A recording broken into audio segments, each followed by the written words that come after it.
Hello and welcome to Good Seeds, where we will read scripture together. First, we will be reading out of the Jesus Storybook Bible, and then we will read the coinciding scripture. Today's story is out of Genesis 11, the Tower of Babel, a giant staircase to heaven. Noah and his family lived in the land, and his children had children, and those children had more children. And then those children had even more. Well, you get the picture. Until there were lots of people on the earth once more. Now back then, everybody spoke exactly the same language. So you didn't need to learn Swahili or Japanese or anything, because you could say, "Hello," to anyone and they knew what you meant. One day everyone was talking and they came up with an idea. Let's build ourselves a beautiful city to live in. It can be our home and we'll be safe forever and ever. Then they had another idea. And let's build a really tall tower to reach up to heaven.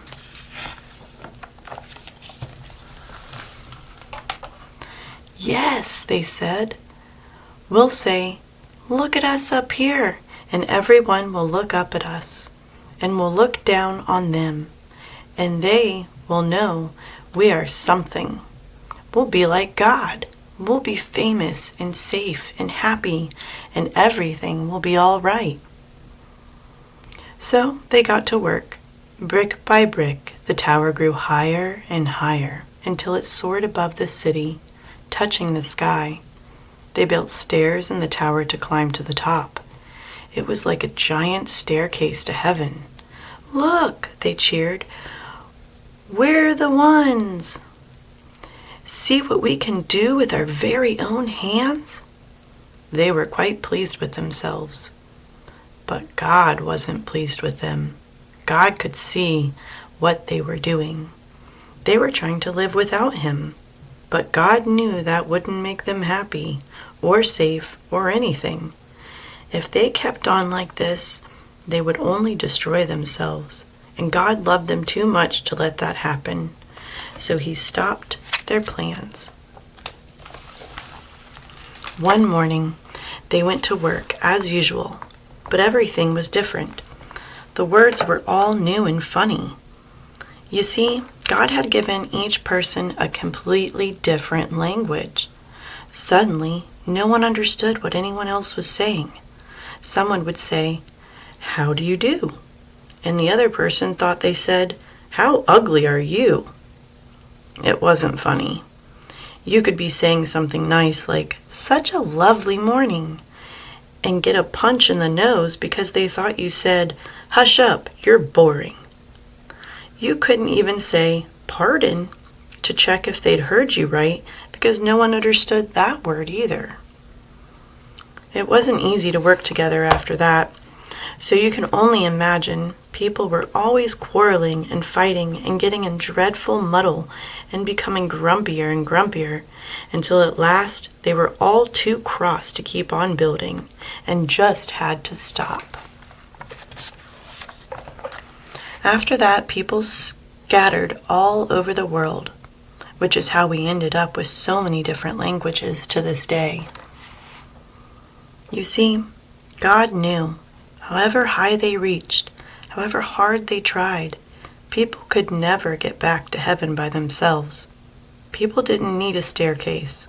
They needed a rescuer, because the way back to heaven wasn't a staircase. It was a person. People could never reach up to heaven, so heaven would have to come down to them. And one day, it would. Now we're going to turn to Genesis 11, the Tower of Babel. Now the whole world had one language and a common speech. As people moved eastward, they found a plain in Shinar and settled there.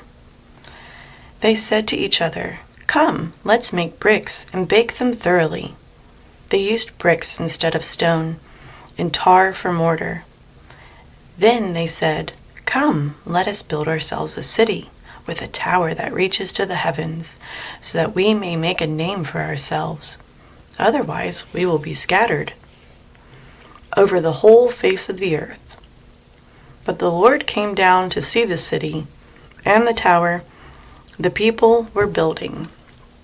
The Lord said, "If as one people speaking the same language they have begun to do this, then nothing they plan to do will be impossible for them.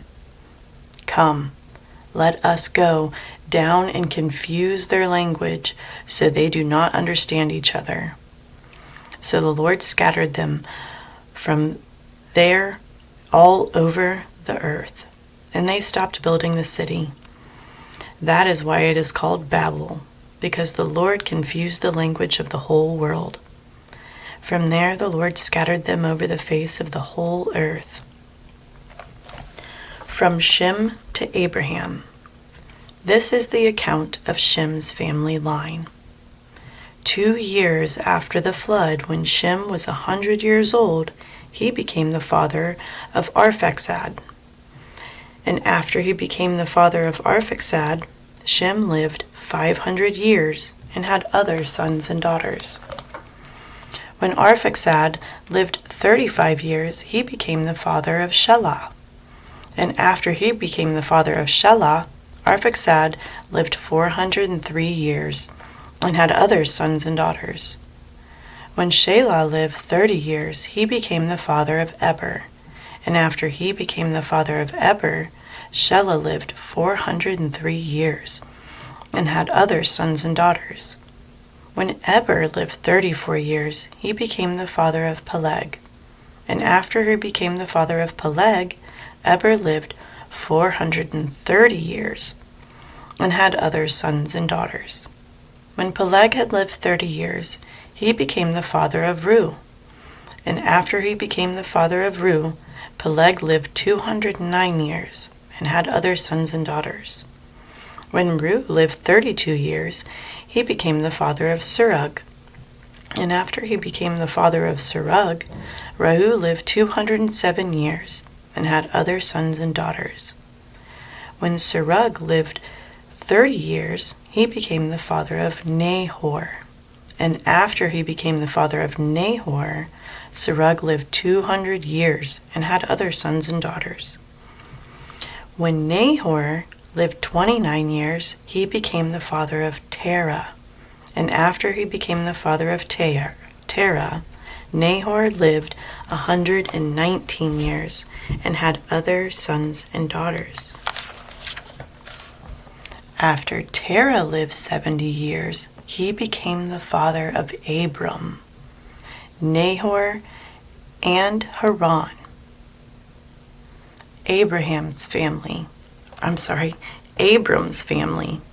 This is the account of Terah's family line.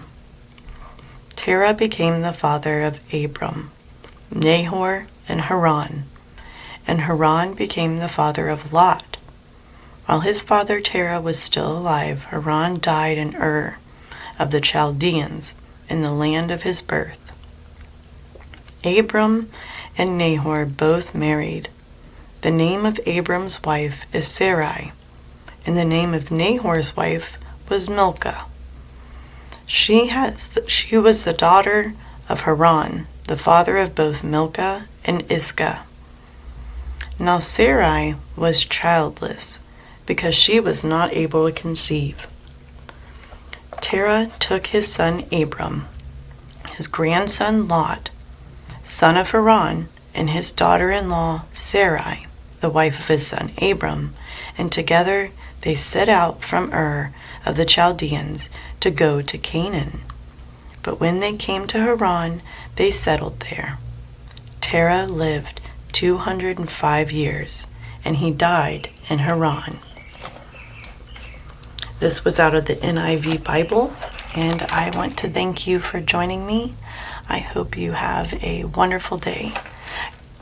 God willing, I will see you next time.